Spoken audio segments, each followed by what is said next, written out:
Alright, let's set the scene first. You just dominated the competition in a local racing league and have been invited to a special one-on-one event. You are both given a Dodge Viper GT SR and are set to race on a tricky street course in San Francisco, with your opponent known to be among the best in the world. With only 3 laps to win the event and a massive reward for the winner, the race begins, and the background music kicks in as it changes depending on the situation. It's your standard high energy race music at the start, but when you finally make that pass, the music becomes more eerie and muted. Then you suddenly make a mistake and he passes you again, with the music nearly gone as you try to recover.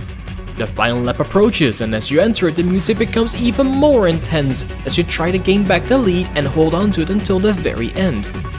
Until euphoria as you win the race, claiming that huge cash prize to further boost your racing career.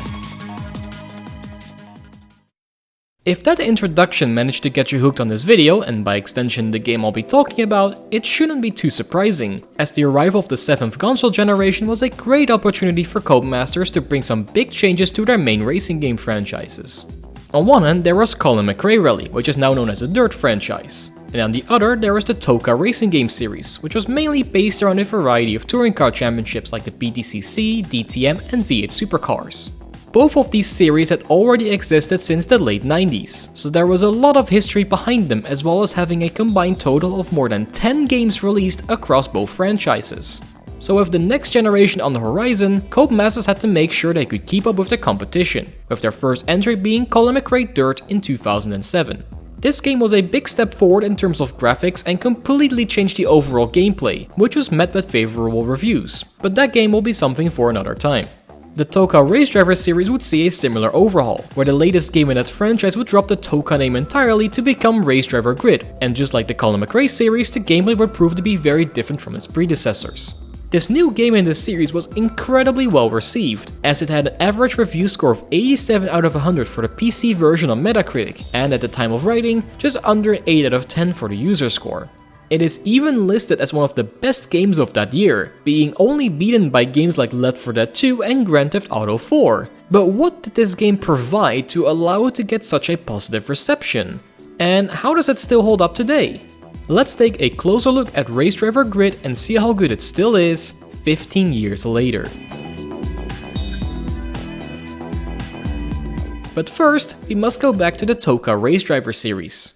If you do not recognize the TOCA branding, you may know the game as DTM Race Driver or V8 Supercars Race Driver, depending on the region. And as these names imply, it has a wide variety of both real and fictional racing series. For example, you can do a full season on all the official racetracks for the British GT, DTM and V8 Supercar Championships, which also means that it contains a very wide variety of racetracks. From the more well-known ones like Silverstone and the Nürburgring, to tracks which you almost never see in any other game, like Oran Park and the Norris Ring. This was then matched with an equally incredible car roster, ranging from Clio Cup cars and sports cars, to V8 Power GT monsters and a variety of Formula cars, even including a couple of Formula 1 cars from Williams. This therefore gave you hundreds of hours of gameplay, especially considering the game had 2 different career modes which would work almost completely independent of each other. Another feature that this game was praised for was its detailed damage model. You could damage practically any component of your car, from the bodywork to the gearbox. The handling was also regularly praised, although the sheer amount of content does make for some compromises, like some cars not feeling very good to drive and featuring a very basic cockpit view.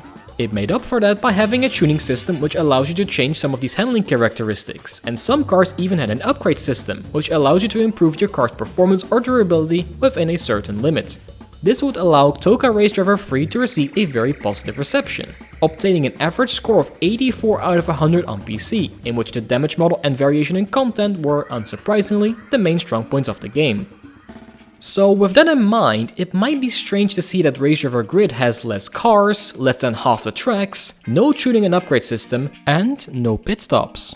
Instead, the development was focused towards something which IGN at the time simply described as having fun with race cars.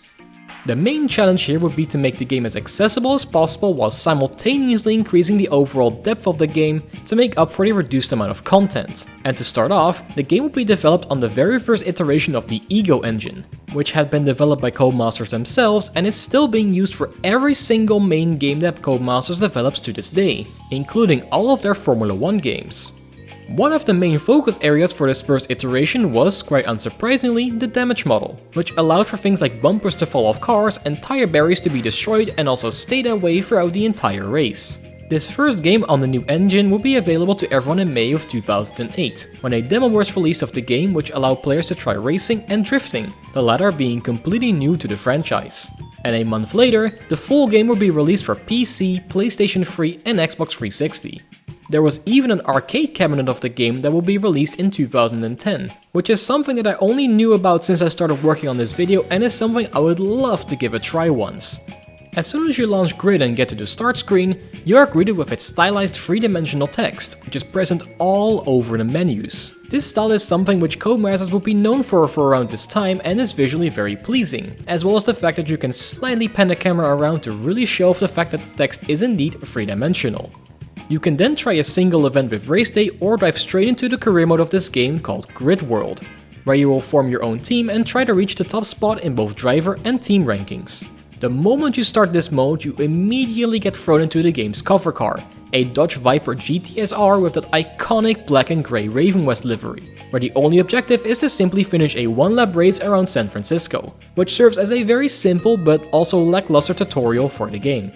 You also immediately notice that this is one of the games of this generation that has the infamous piss filter, as well as some ridiculous levels of bloom. But thanks to the power of modding, which I'll talk about later, we can at least make sure that you won't get a headache from watching the gameplay. Ah, that's better. This introduction race also immediately introduces you to your race engineer, who provides you with all kinds of information, ranging from your gap to the car in front to any accidents that may have happened on track. Although it can get repetitive at times, like him saying "nice slipstreaming" for the millionth time, most of his information is pretty useful and there are a ton of unique voice lines for certain drivers, teams and events that may happen on track. Another driver is out in a crash on the track. It's As soon as you finish the introduction race, you are given your first 3 licenses: the ARL Rookie Badge for America, the Euro B license for Europe, and the J-Speed Rookie license for Japan. These 3 regions all have their own set of events and vary in the kind of racetracks you'll be driving on. For example, there are only street circuits in the United States, in cities like Detroit and Washington DC, whereas Europe mainly features real-world tracks like Spa-Francorchamps and Donington Park. This distinction between regions becomes immediately clear when you get thrown into the prologue of this game. After obtaining those rookie licenses, you're introduced to your team manager and a small garage with an old Ford Mustang, and in order to start your own racing team, you will need to obtain $60,000 by taking up driver offers from other teams. This is where you will already get a taste of what's to come, as you can immediately take up a driver offer from any of the 3 regions. One interesting thing to note about these driver offers is that the majority of them are based on the events that you can do yourself in the main career mode, but there are also a few that are unique to the driver offers, like testing sessions.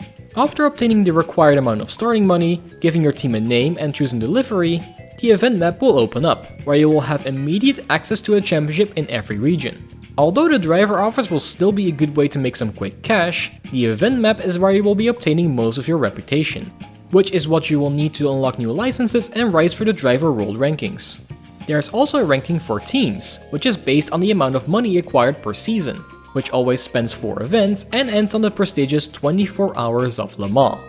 Once you are let loose in the grid world with your own team and your trusty Mustang Boss 302, you can start to win races and earn money, which can be done in a multitude of ways. Aside from the usual prize money from the events themselves, there are also sponsors which are unlocked for every event that you win. These will be visible on your car and will give you a bonus for every race that you complete, provided you fulfill their requirements, like finishing the race in a certain position or without taking any major damage. You can then use this money to buy new cars, which you can buy new or on eBay. Yes, that eBay. This is where you will find used versions of race cars, which can cost less or in some cases even more than the base price. You can see who is selling it, its mileage, the amount of races it has entered and has won, and the amount of times it has been wrecked. These stats not only affect the price, but will also have an effect on how the car will be performing when compared to a brand new one. You can also sell your cars on eBay, which, if done correctly, can earn you more money than if you would have sold it directly. And speaking of the cars themselves, Grid still manages to have a good variety of racing disciplines, from classic muscle cars and tuned JDMs to hypercars and Le Mans prototypes, with most championships giving you multiple cars to choose from. But at this point you may be wondering, what is the racing experience like? Well, let's just say that they really took the fun with racing games motto very seriously.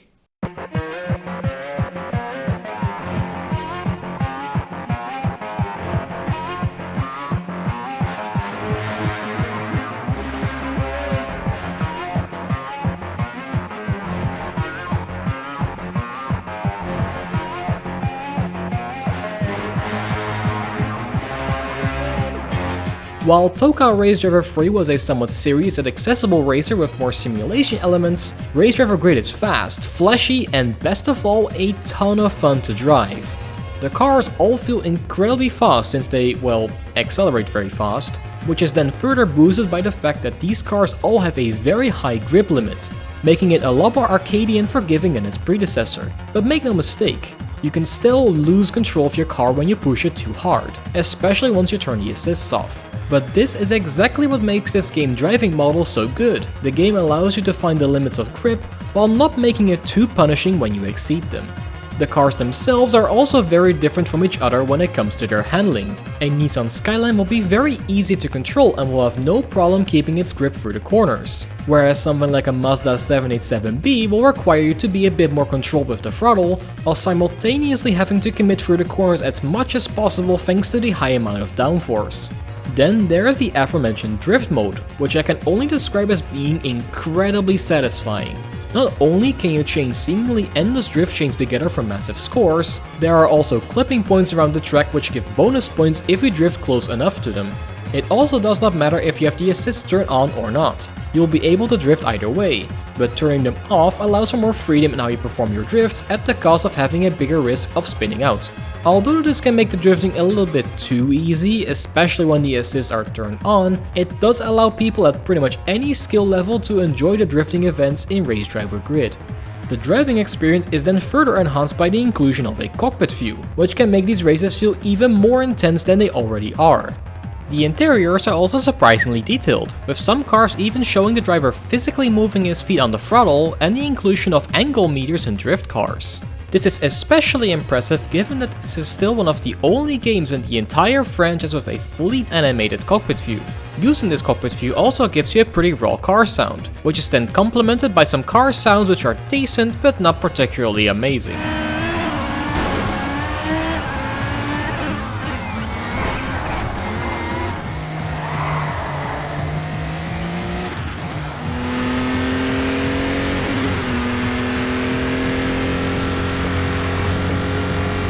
Then there's the opponents around you, of which the AI is decent but does show some flaws like with most other racing games at the time. Although they will recognize you, they can sometimes drive quite erratically, which is not helped by the fact that you can sometimes stick to another car when sideswiping as if someone had magically put superglue between your cars. There is one feature that is quite unique to Grid though, driver errors. Whether it will be directly in front of you or somewhere in the back of the grid, every driver, with the exception of one team that I'll talk about later, can at any time make a mistake, causing them to go off the track, spin out, or in the worst cases, completely destroy their cars in spectacular fashion. These moments show off the best part of the game's ego engine. When a car gets damaged, or worse yet totaled, the physics and deformations on display are simply amazing. The damage you see isn't just for show though. Just like in TOCA Race Driver 3, you can damage individual parts in your car which then all have their own effect on its performance. For example, hitting the wall with one side of your car may cause it to pull to that side, or money shifting a few times too many can cause the gearbox to become less reliable and slower. And to top it all off, the game features a great replay mode that allows you to manipulate the speed of it at will, giving you plenty of ways to rewatch a cool overtake, track battle or crash. There's one more thing I have to mention here. Grid was one of the first games to introduce a flashback system. Just like in most modern racing games that have it, you can reroll a few seconds back of the race to retry an overtake, correct a mistake, or even undo an incident where you totaled your car. However, the game does limit you from the amount of flashbacks you can use. A higher difficulty not only increases the strength of your opponents and increases your rewards, but also reduces the amount of flashbacks. And if you have set the game to Pro mode, you won't even get any flashbacks at all. Additionally, if you don't use all of your flashbacks in a race, the game will give you a small bonus payout at the end of the championship depending on how many you have saved up. When you start your endeavors as the owner-driver of a racing team, you'll be on your own at first. This will change once you acquire your first amateur license in one of the free regions, which will provide you with an upgrade to your garage as well as an accompanying change in background music. But more importantly, since you will now have space for 2 cars, you unlock the ability to hire a teammate. This will, funnily enough, not cost you any extra money for an additional car, but you do have some teammates which will cost money to hire.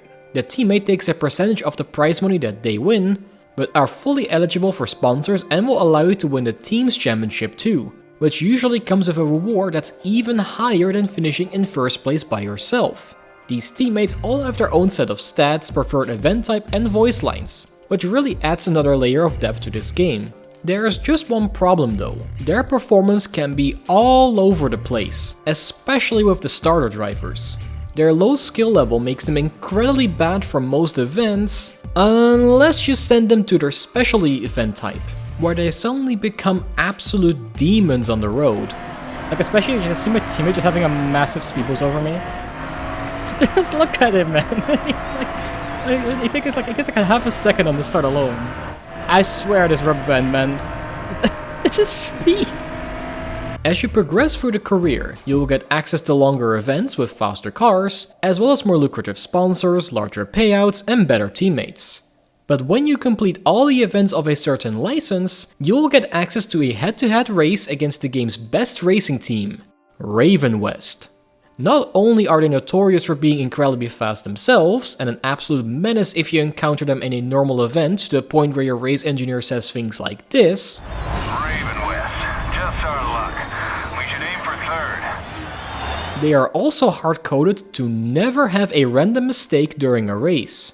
This makes them the team to beat in the game, especially since the team is almost always ranked number 1 on the team leaderboard, while the drivers are always in the top 10. These head-to-head races are a one-time occurrence, but can provide you with a huge cash reward. But as soon as you start these races, you may be greeted with something I haven't really talked about yet. Oh yes, my dear viewers, it is time to talk about this game's soundtrack.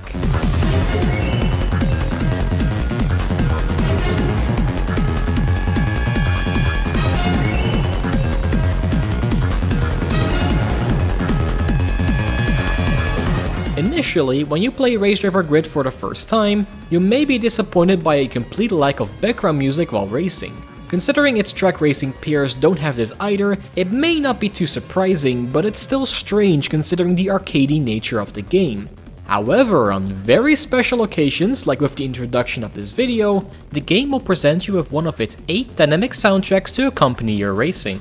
The music plays during the final race of a championship, of which winning it allows you to get a new license, and during the Ravenwest one-on-ones. And Ian Livingstone, the producer of most of the game's soundtrack, has managed to do a tremendous job at making sure you can feel the pressure.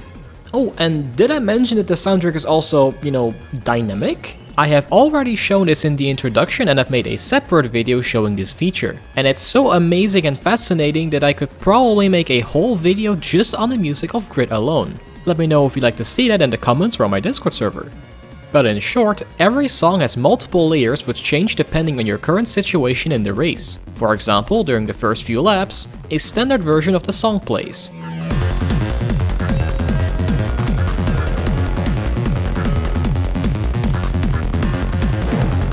But when you get into first place, an additional layer gets added to the music.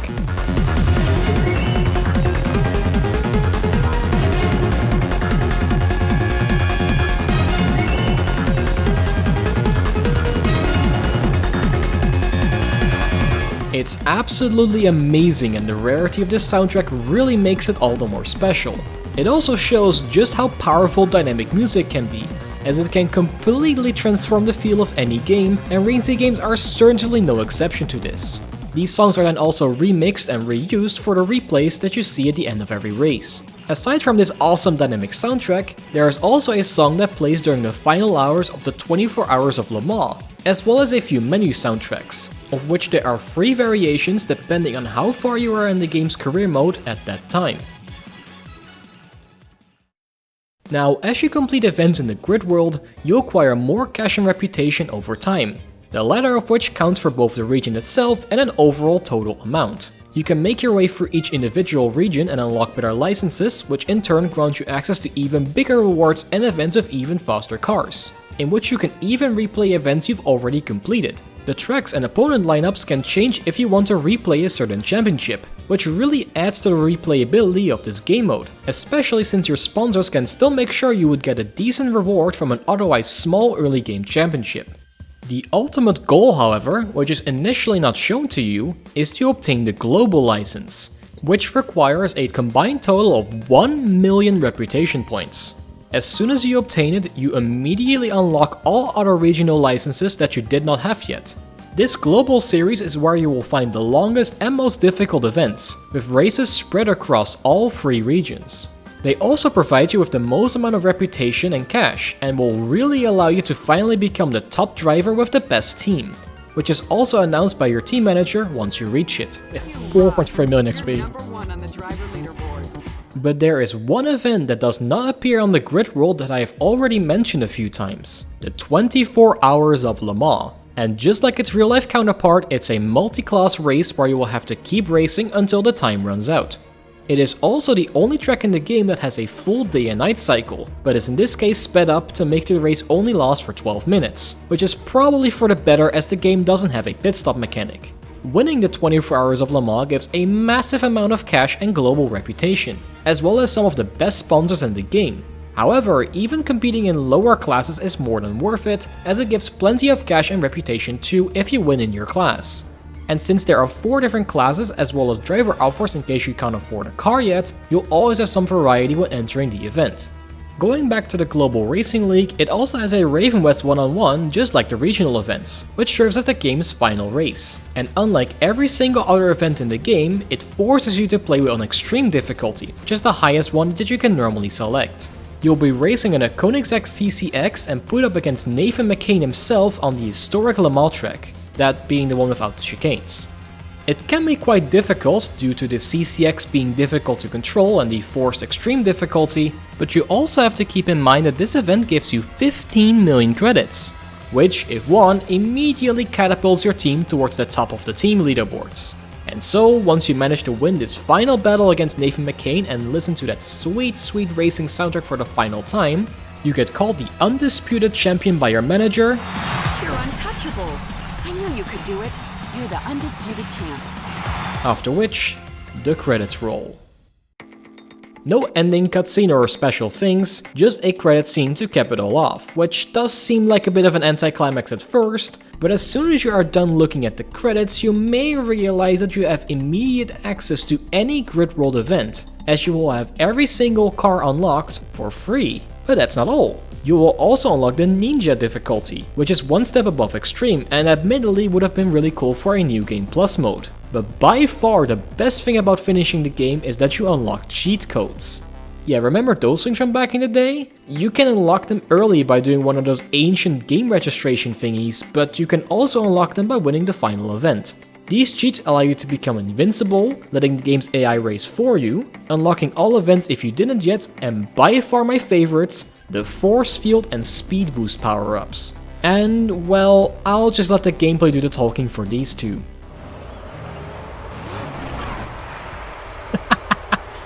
To the moon. Here go.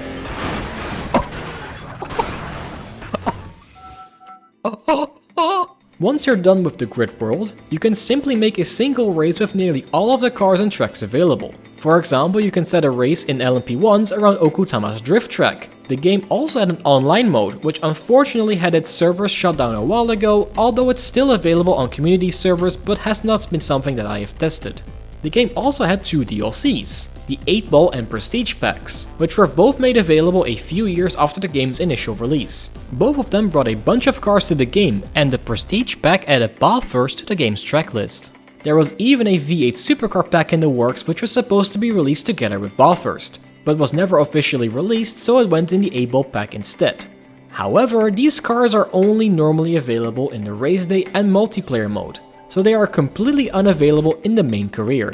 They also suffer from mostly recycled car sounds, so you'll end up with a Bugatti Veyron, McLaren F1 and Cerberus P12 sounding like they have a V8 from a Koenigsegg, despite the fact that they definitely shouldn't be having one.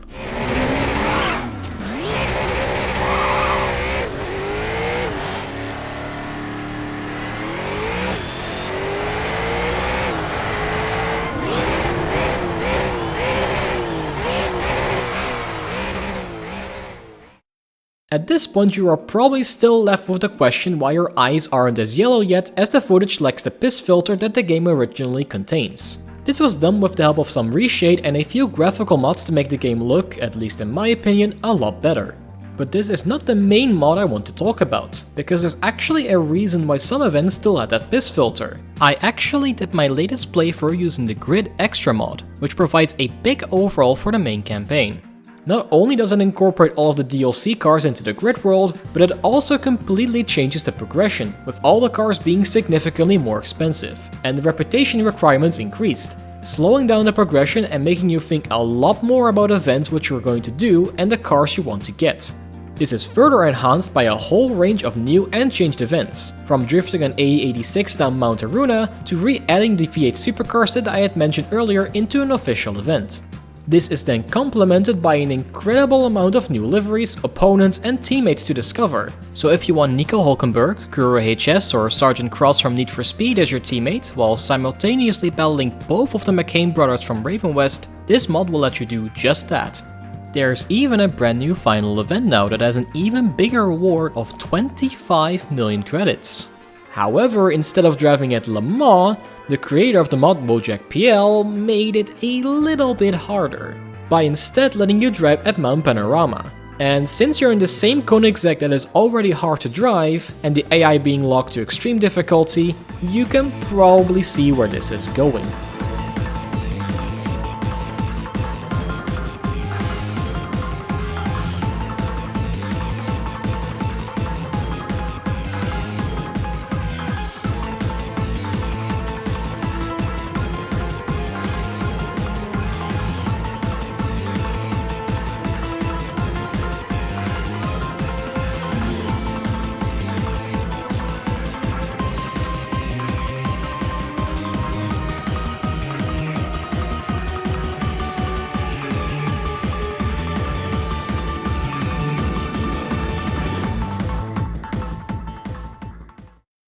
I must say though that this adds a slightly more satisfying ending than an otherwise lackluster one, but unfortunately this is just a minor flaw, together with the things I have already mentioned before, as the game does suffer from a few other bigger problems that I have not mentioned yet.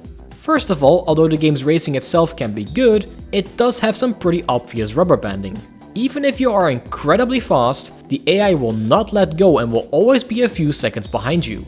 However, like with many other rubber banding systems, this can also sometimes lead to some very unfair situations where the AI will utterly dominate you, especially in the more unbalanced racing disciplines. For example, in order to win the 24 Hours of Le Mans, if you don't have an Audi R10 TDI, you may as well reduce the difficulty if you want to even have a slight chance of winning the race. The game also lacks any penalty system, so there is no stopping you from channeling your inner Forza instinct by cutting every single corner on the track and ramming as many opponents as possible. Although the game's many street tracks make the former problem less apparent and the damage system kinda compensates for the latter, there are quite a few tracks where cutting corners can give you a major advantage, especially in the European events as they are mostly on real racetracks. Another problem is with regards to the game's handling, in particular with the game's assists. As much as turning them off can make the game that much more satisfying to get right, they somehow make your car harder to turn, ranging from slightly more difficult to making them borderline impossible to get around a high-speed turn. And since the AI doesn't seem to have that problem, you'll essentially be driving with a massive handicap. Although turning the assists off does give you a slight reputation boost, it can make some events completely impossible to win. And sticking with the topic of difficulty, the drift events are the polar opposite of this. No matter the assist you're running, these events, provided you can get a decent combo, can be an absolute cakewalk, even on the highest difficulty, which kinda takes away the satisfaction of these drift races. Luckily, these problems are certainly not bad enough when compared to the good things that this game can provide. From the great single player campaign to the awesome racing experience, it succeeded in making the seemingly boring track racing genre a lot more fun, even when you're not on the track itself. You can interpret that one however you like. The game's complete effortlessness in creating these intense and memorable moments, combined with the incredible attention to detail that I haven't mentioned yet, from the crowd reacting to crashes to the ability to wash the car, really show why this game deserved that high review score at the time. Additionally, unlike some other racing games released back then, it also managed to keep the series going, as 4 more games have been released for the Grid franchise at the time of making this video, all with varying degrees of success as each of them changed the game's formula in some way. The game is also incredibly important for Codemasters, as a variety of features from Race Driver Grid, going as far as the very engine it runs on, can still be seen in other Codemasters titles to this day, from the My Team mode in the Formula 1 games to the crash physics in Dirt Rally. So all in all, I would still highly recommend you to try this game if you get the chance, as it can still be an incredibly fun and immersive experience, even when it's played well over 1.5 decades later, and especially when combined with the right mods. But what do you think about this game? Have you played it recently on release, or maybe even in the arcade I mentioned, and what do you think of it? Let me know in the comments or on my Discord server. Also, if you like what you saw and would like to have more like this from me in the future, make sure to like the video and subscribe so you don't miss any future uploads. And if you really enjoy the content that I make and would like to give me some additional support, you can now also become a channel member, which will further support me in making these videos and will get your name mentioned at the end of them. I also stream this game live on my Twitch channel, where I regularly stream racing games like this one. And so with all of that said, all that's left for me to say is that I would like to thank you for watching, and as always, have a great day.